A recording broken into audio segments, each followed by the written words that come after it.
If you still need to get your bivalent COVID-19 booster, the Mayo Civic Center is hosting a vaccine site today and Saturday for free. No appointment is necessary if you're 12 years or older. However, kids ages 5 through 11 are only allowed to get the vaccine if a parent or guardian makes an appointment.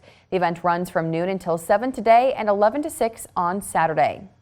We are just 19 days away from Election Day. Early voting in Olmsted County has been open since the end of September.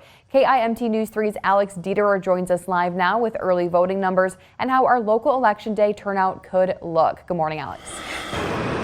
Annalise, good morning. Here in Olmsted County, you can still vote early either at the county elections office and 7 days before Election Day on November 8th. Another polling place here at the government center will open.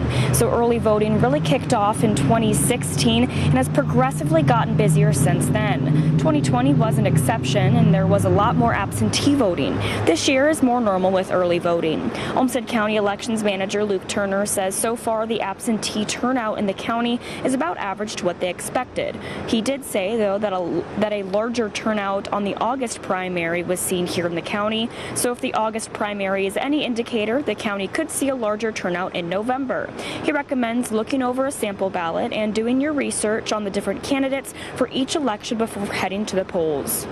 So the local elections, even more so, are important to research and participate.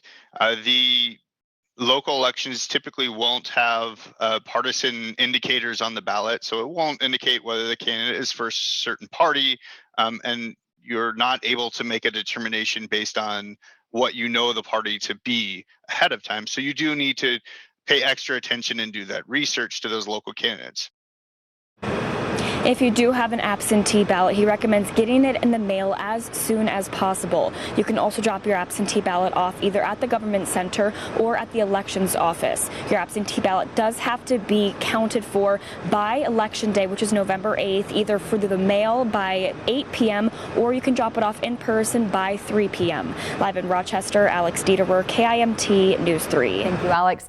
No worries if you have not registered to vote yet. You can register at your polling place on Election Day in both Minnesota and Iowa. Just make sure to bring proof of identification and proof of address.